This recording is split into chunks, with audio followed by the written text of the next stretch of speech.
Welcome to Generation Text Online Module 2. The skills that we're focused on in Module 2 are empathy, compassion, and trust.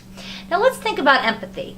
First of all, a lot of the times we're hearing adults say in this generation that they don't think the kids are very empathetic. When they hear what kids say to each other in the classroom and they see what kids are posting about each other online, they say these kids just don't have empathy. And I think a little bit of that is partly true.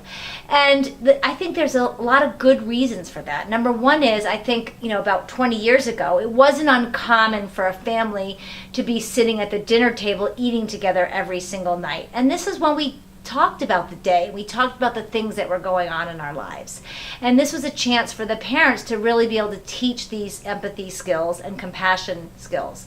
And so I think, if you look at single mothers, they're not home every night in time for dinner. You look at sports schedules now, it's overpacked and overscheduled. And so we're just not having that family time anymore. Not to mention that parents are expected from their jobs to be on their email, to be on their computers and on their phones at night. So we're just not giving that time to our students anymore. And unfortunately, it's falling to us in the education world.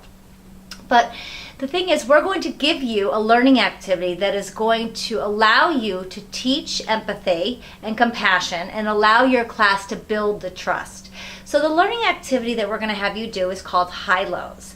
And what it is that the whole class sits in a circle. So again, we're practicing Module 1, active listening, eye contact, and respect. And each child will go around and they will say their high and their low. Their high is the best thing that happened to them that week or something that made them happy. And their low is the worst thing that happened to them or something that made them upset or unhappy or angry. And you don't have to memorize everybody else's answer. But the idea is that as each person shares, the adult or the person who's leading the activity will ask follow-up questions and show empathy and show compassion. And so if somebody says that their grandfather's in the hospital, they can say, "Oh, Johnny, I'm so sorry your grandpa's in the hospital. Is he getting better?" Or, somebody could say that their high was they went to Disney World. And you could say, "Oh, how fun. I love Disney World. What rides did you go on?" So what your role modeling is actually active listening, eye contact, respect, empathy, and compassion. And so the other thing is that you'll find is that kids a lot of the times they're used to jumping in and they're used to talking out of turn. So they might say, "Oh, I went to Disney World too." And at this point you stop the activity and you address that student. You say, "Johnny, is it respectful to talk about yourself when it's Shayla's turn to share?" And you just ask that question, you use inquiry, and you move on. And this is how students learn about how to behave within a group and in a class and to show respect. So that is the learning activity. And what you'll see in the manual is there's a lot of different variations of that as well, where you can do learning activities in a circle and allow kids to be engaged and active participants in their learning.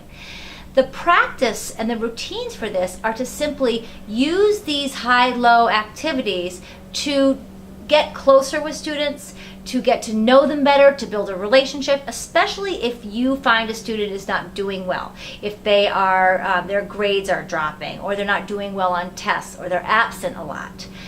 The idea is that you could ask them personally, one-on-one, "Hey, what's going on with you? What's your high today? What's your low?" And you also must share your own as well. That's how you build the trust between the two of you, by offering the same thing and sharing the same thing with your student.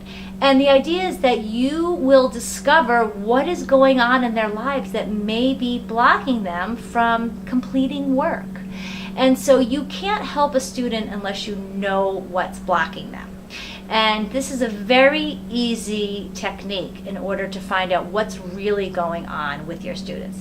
The other thing is this really starts to set up the skills that we need for Module 3, which is acceptance and tolerance and inclusion. So again, we're looking at how our actions affect other people and showing people that we care about what their feelings are. We care about how they're feeling, and we know that feelings can get in the way of things that we have to do or the ways we're supposed to behave.